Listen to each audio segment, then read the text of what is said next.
At this point in the season, it's more important where Michigan goes from here compared to where it's already been. So where does Michigan go from here? What does the season outlook look like, as well as what Sherrone Moore got into today at the press conference right here on this episode of Locked On Wolverines. You are Locked On Wolverines, your daily podcast on the Michigan Wolverines, part of the Locked On Podcast Network, your team every day. Happy Monday. We are back and doing it. Locked On Wolverines podcast, part of the Locked On Podcast Network, where it's your team every day. I'm your man on the ground, Isaiah Hole, publisher of Wolverines Wire through USA Today Sports Media Group. Thank you for making us your first listen, and thank you to all of our everydayers out there. We've already kind of covered the postmortem of the USC game.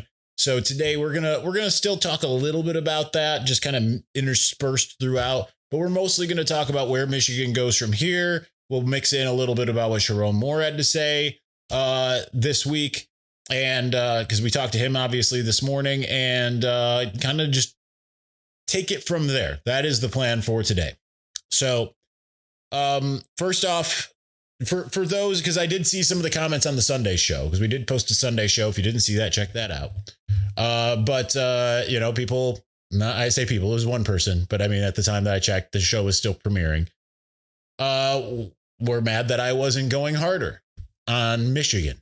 They were mad that they said, oh, he's going to lose his media access if he criticizes the team. I mean, I criticized the team plenty. It doesn't have, if you're looking for a show to go scorched earth, generally this isn't it. I'm not saying that we're not going to say what was wrong.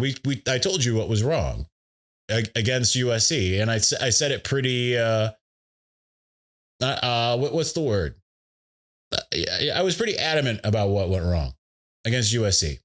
I was very adamant. It was tackling. That first and foremost was the biggest issue in the game. And I say that now because Sherrone Moore, he was asked today, like, what was the biggest issue for you in the game? And he said tackling. So it doesn't mean that I have to sit there and say, fire everybody, tackling is the issue, right? Like, is it concerning? It's absolutely concerning. It's beyond concerning. But one concerning game, like, again, like we went to talk about yesterday about how tackling has not generally been an issue for Michigan. It's had its moments this year where there have been little spurts here and there, like the first half against Nebraska, the first drive against Wisconsin. There's some moments against Oklahoma, although more of the missed tackles there was holding and everything like that. But that was primarily the issue in week 7 against USC. That's generally not always been the issue for Michigan. Michigan had, according to PFF, 13 missed tackles. It might be more. I'm still, for some reason, I don't really know I need to reach out to one of my guys there. I don't always know how to navigate PFF as well as I should be able to. But as far as missed tackles and everything is concerned, no, they didn't. They had 7 in the coverage and 6 on runs this weekend. When I'm looking at, they had 7 against Wisconsin on run defense. A lot of that came on that first drive. And then in coverage, it was 5. So it was an issue last week. A lot of that came early in the game, whereas it kind of was spread throughout the game this time around. They missed 5 in coverage against Nebraska, and in run they missed 5 more. So it's had its moments, but the open field tackling against Nebraska in particular ended up being pretty good once it was all said and done. They only missed 2 tackles against Central Michigan in the run, and in coverage they missed 3. So and if I was to really have some fun, let's go to week 3 of 2023. Actually, that is not the best one. Let's go to week 14 or 13, maybe 13 in 2023, Michigan, Ohio State. They had 3 missed tackles against the run against Ohio State, and they had 2 in. So like, that's where they need to get back to. And TJ Metcalf talked today about like, yeah, we do thud in practice, and we every day except for Friday, we spend a lot of time doing some tackling drills and things of that nature. But they do need to get better at that. And the lack of fundamentals to me is the concerning thing. But it does happen. And here's the thing. It's kind of to my point in some of these previous seasons or early season losses. It's kind of like Office Space. It could be. They fixed the glitch. Now they have to fix the glitch, right? But that's essentially what they have to figure out how to do. Now it's a glaring issue. They know it's a glaring issue. They lost a game because of it. So now it's time to fix it. And you have to do that right now because you got Washington coming to town. Damon Williams just threw for 400 yards and ran for 130 more, right? Like you don't have the ability to just go week to week with tackling being optional. But I think the good news when it comes to season outlook, if you can get past Washington, that is an improvement on last year, right?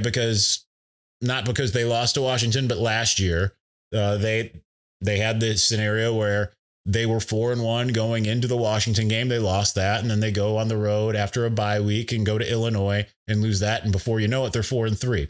They don't want to end up there this year. Sherrone Moore talked about that a bit. See if I can find that real quick.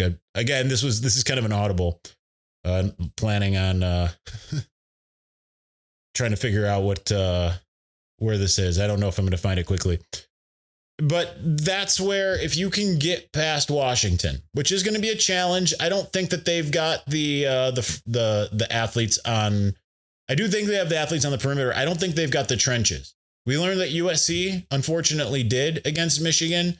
We'll see if it's a little bit of effort. Obviously, just being in the wrong position. Sherrone Moore talked about the angles of pursuit being a massive issue. That's also true, but I think more so it was the tackling and just not being lined up right to begin with. So I think that if they can get those things fixed, then they'll be in a much better position because the biggest issue for Michigan in 1 week isn't necessarily going to be the biggest issue the next week. It sometimes is. The drops weren't really an issue this past week. So let's see if we can find that super fast. Drops this last week. Looking at receiving. Let's see. I'm not seeing it here. It's got to be here somewhere. Zero drops. Because the one with Andrew Marsh, that wasn't a drop. That was a good play by the DB. So they fixed that glitch. Now they just got to fix the next one. And it's like I said yesterday, just because they had a hard time in one game doesn't mean that they're going to have a hard time in the next game, right? Like they don't extrapolate from one game to the other. That's why you look at Penn State played Oregon tooth and nail, take them to multiple overtimes.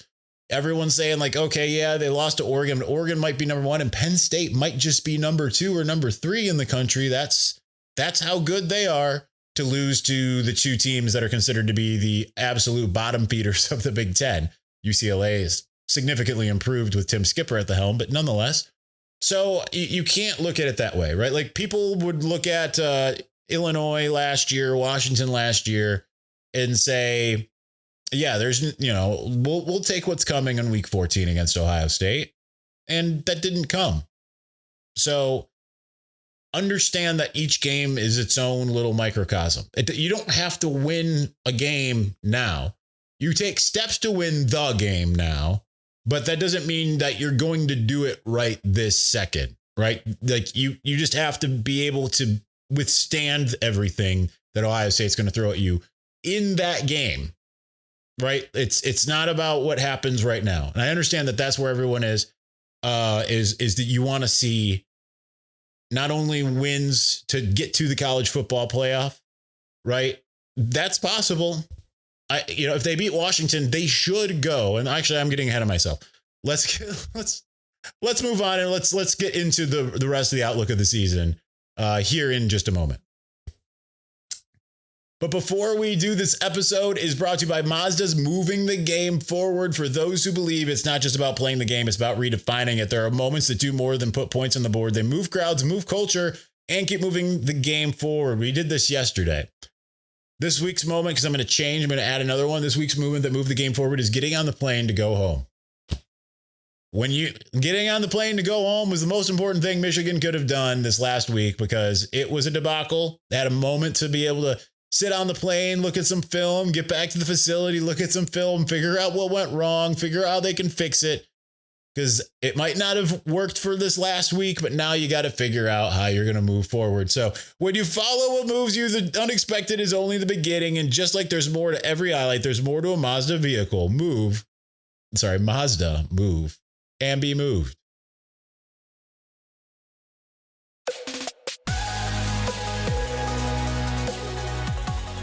All right, you can tell that I'm not doing a lot of talking today because it's just a lot of back and forth here in the show here. Nonetheless, all right. So here's the thing. Washington should be the last vestige of just all around difficulty until Ohio State. Because, I mean, Maryland might be that. It's at Maryland. Certainly, I mean, Maryland hasn't beaten Michigan in 11 years. They're going to want that really bad. They didn't play last year. Pep Hamilton, I believe, is the OC there. So he's going to want to have a little bit of a vendetta. I love Pep. I told you the Pep story, I think, when I ran into him at a camp after Michigan hired Josh Gaddis. It was like a couple weeks after, and maybe a week, but maybe a couple days even. And he was like, "Hey man, how you doing?" And I'm like, "How are you doing, Pep?" And he goes, "Checks don't change." Just daring Michigan to get rid of him. Anyway, Pep Hamilton, I think, leads them. So that might be the only other one, especially because it's the week before the game. So that tends to pose some issues here and there. But other than that, I mean, this is your last chance. The good news is, unlike last year, you don't have a bunch of teams that probably will beat you. Now, they've got to shore some things up, of course, because Michigan State has the ability. It hasn't looked like it's had the ability. Their line play is bad on both sides. Like I mean, it would take a lot of, I guess, East Lansing magic to make that happen. I'm not saying it's not possible. It certainly is. But I mean, it's that is a team with some weapons. Aiden Childs, when he's not a turnover machine, can be a weapon. The problem is he's always a turnover machine. And Nick Marsh is really good. Velling is good. But they've always had weapons, right? As Steve Day said to me once, he's like, they always have those receiving threats. So that's not new. Then after that, you've got Purdue. That could be a problem just because Purdue likes to throw the ball all over the yard. They can be kind of constrained here and there. Their defense is optional. After that, you've got Northwestern. You've at least seen Northwestern beat Penn State, but they did so with very little offense. Good defense, but very little offense. Then Maryland, then Ohio State. So we have half the season done. Yeah, they could be 8-4, which would just be a one-game improvement with a lighter schedule. Certainly, that lose to Washington, lose to Ohio State. I think that would be then make my preseason arguments of the over-under set at 8.5 and me thinking that was ridiculous makes my own argument ridiculous. Certainly possible. Because one of the things we talked about in the preseason was you have to get 2 out of 3 in the 3 early road games. Well, they got 1 out of 2 or 1 out of 3. 1 for 2 they went. Not great. But like I talked about yesterday, Michigan is a team that tends to start down here, down lower, for those listening. And then by the end of the season is up here, up higher. So you have to continue that trajectory. And of course, there's going to be people that still, I talked to people this morning that were still like, the Sherrone Moore era, it's coming to, it's got to be coming to an end. Listen, I'll tell you why you don't want that. We'll do that actually in segment 3. But, that it's so premature to say anything like that based off of the fact that he did things that Rich Rod didn't do. He did things that, I mean, Brady Hoke didn't really do. Yeah, Brady Hoke beat Ohio State. He beat a 6-5 Ohio State team compared to Sherrone as the interim, beating an undefeated Ohio State team and then beating the eventual national champion in Columbus with a team that did not know how to do the forward pass, 60 some yards passing in that game. Right. So I think that you shouldn't have such short-sightedness as far as that's concerned. I'm not saying that it wasn't bad, but like, let's not act like USC is not a pretty good team. Yeah, they lost to Illinois and, came back, almost won that game. But nonetheless, that is a one-loss team. And no, they hadn't really played anybody. And when they finally played somebody, they lost on the road, the same way that Michigan lost on the road twice. But, this isn't Penn State losing to UCLA and Northwestern. I know it feels like it if you're a Michigan fan, but just understand that is not what just happened. Michigan lost to a very good team. I know USC is not getting all kinds of hype like some of the other teams out there, not like the Oregons of the world. Now Indiana's going to start being on that list. But this is not a team that's like a bad team by any stretch. And then you look forward and yeah, there's 3 losable games left, I would say. At the moment, I'm not going to put Michigan State, Purdue, or Northwestern in that category. I mean, any game can be lost if you just completely lay an egg. You can ask James Franklin about that. But ultimately, it should be two games that are losable truly. I mean, Maryland's tough. They took Washington to the wire. They took Nebraska to the wire. Like, they're capable. They've got some firepower. That their freshman quarterback, Malik Washington, is very good. But what if Michigan plays its game, which is the most important thing, Michigan getting back to where it's supposed to be in terms of what it does. And if it does that, then you should be looking at going into that Ohio State game with just the 2 losses. And that's what they're focused on right now. The vibes in the building are anger and resolve, from what I gathered today. So anger at what happened and like, hey, we that shouldn't have happened.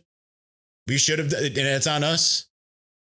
No finger pointing outwards, being like those refs really, or that really, this really, it's we should have tackled better. We should have done more offensively.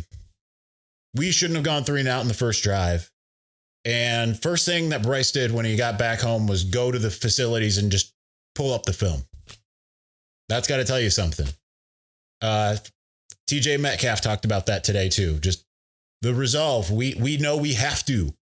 All of our goals are there, and if we want to hit them, we got to win out. Starts this week. Let's talk Sherrone Moore and why I think it's absurd for people to start to write his obituary at this point. Let's do that here in just a moment.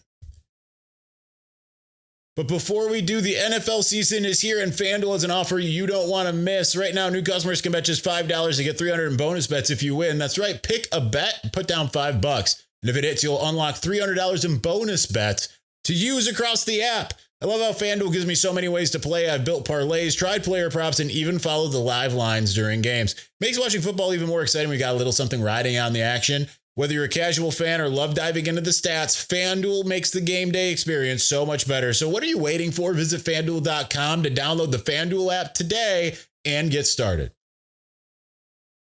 We're going to continue on momentarily, but before we do, most people can't name all their financial accounts or even what they're worth, whether it's 401ks, properties, or investments. And when you don't have the full picture, you can end up leaving money on the table.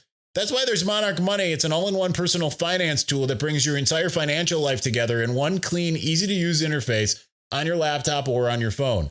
Monarch is built for people with busy lives. If you put off organizing your finances, Monarch is for you. Monarch does the heavy lifting for you. You can link all your accounts in minutes, see clear data visuals, and get smart categorization of your spending, and finally feel in control of your money without ever touching a spreadsheet. Listen, maximizing investments, increasing your savings rate, easily reviewing finances with your partner or your financial advisor. Those are the things that Monarch can do. It helps you keep a clear view of your financial health week to week as well as long term. So don't let financial opportunity slip through the cracks. Use the code LOCKEDONCollege at monarchmoney.com in your browser or half off your first year. That's 50% off your first year at monarchmoney.com with the code LOCKEDONCollege.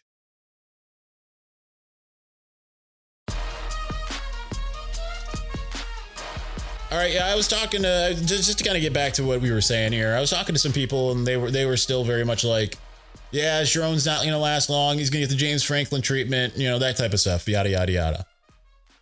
And number one, I don't think you should want that. Just even scrolling through social media, people that, last night laying in bed, scrolling through Twitter for the first time in most of the day, and just seeing people that I know and like, just being like, I'm done. I want him out of here and this and this and this and this.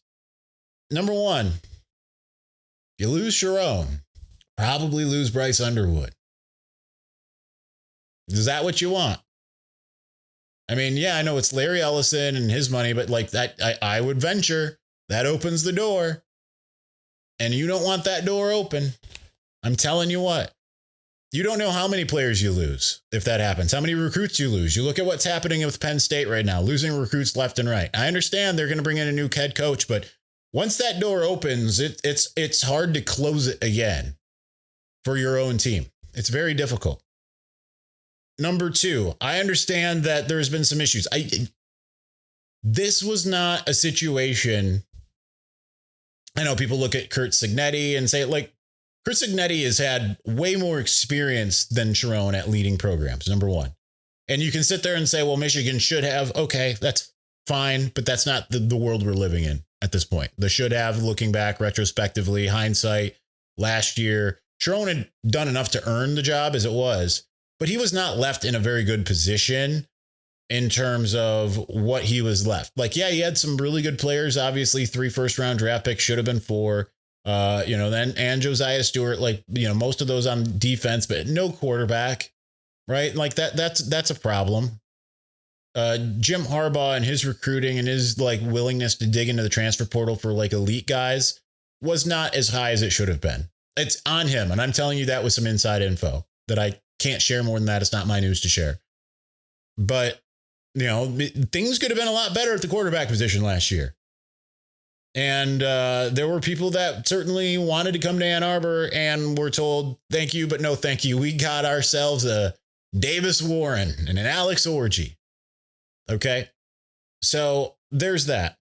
He's had to try to navigate a lot more between Signgate, the transfer portal being a different thing, a really difficult schedule last year, a difficult schedule this year in terms of the home away, not in terms of the caliber of team. At least it looked that way preseason, because preseason, we weren't sitting there thinking Oklahoma was going to be any good. Now they obviously lost to Texas as John Mateer returned from his thumb injury and just threw picks like that was his job. Right. But going into the year, we looked at Oklahoma, Nebraska, USC, and said, these are 3 teams that struggled to make bowl games or didn't make bowl games. I guess I think all 3 did, but all 3 performing above expectations to this point. Now you want to beat those teams, but this is a work in progress. And here's the other thing. Here's what I'm going to tell you. If you're sitting there being like, Sherrone's got to be gone, he's going to be gone. He's not going to be. I'm going to tell you what right now. And I understand that everything's changed in terms of the donors, the boosters, NIL, all that stuff. I'm going to tell you right now, if you think that you're going to be looking at a coaching search sometime between now and a year from now, that's not going to happen. I'm going to tell you that. So deal with the reality you live in. That's the first thing I want you to do. If you're a watcher and listener to the show, that's one of the reasons why we don't just come in spitting fire all over a loss, right? We just try to look at things objectively. Why did Michigan lose against USC? Because it was poor physically and didn't tackle. If they did the things that they are capable of, which tackling is something they are capable of, they probably win that game, because Trojans would have been running wild all over the place all the time. How many times did you see in Michigan? Just remember this. Just think back. How many times did you see a Michigan player hit one of the USC players at the point of attack, only to see the USC player go by? It happened dozens of times in the game, pretty much, right? If not dozens, a dozen. And all of those big plays added up. And if you're in that space where they do what you are accustomed to seeing Michigan doing, I mean, even this year, even though there's been a lot more missed tackles, you're just in a much different place in the game, in the season. Some things you can't defend. I don't think that the Jaden Sanders one, as much as people are like, oh, you didn't, had a text from somebody. Like, this is absurd. Like, you got to call a timeout and get Zeke Berry back in there. I'm like, I don't think Zeke Berry could have changed the trajectory of that pass and Mekhi Lemon coming down with it. That was a perfect throw by Jaden Mayava, where only the receiver could get it. There's just some things that are indefensible, right? So that's the point of our show, is not to just be all fire and brimstone when things, like, we will be in moments, right? Like, we'll have our moments where, like, that, you know, that was stupid. That was terrible. That was, the coaches got to be better. The players got to be better. Now, that is true of this last game, but really it came down to the two things in my eyes: the missed tackling and the play calling, especially at certain points in the game. It was intermittent, but it certainly hampered Michigan. Execution on defense, up top decision making on offense. That's it. So if you think, though, that that's going to warrant Sherrone Moore to go away just because you were wish casting it, I'm telling you that's not going to happen, barring a meltdown from here, which I don't foresee. Maybe I'm wrong, but I don't foresee it. So I know there's going to be a lot of you that are mad to hear this. I'm just trying to tell you the truth of the matter. Okay. And it's much like the same people that are doing this are the same people that were celebrating the idea that Ward Manuel was going to be out the door for multiple years when I kept on telling you that wasn't going to happen. It's just not going to happen here either. I'm just telling you, be prepared for that. So, all right, that's going to do it for us today. We will be back on Tuesday. We'll talk to you then. Peace.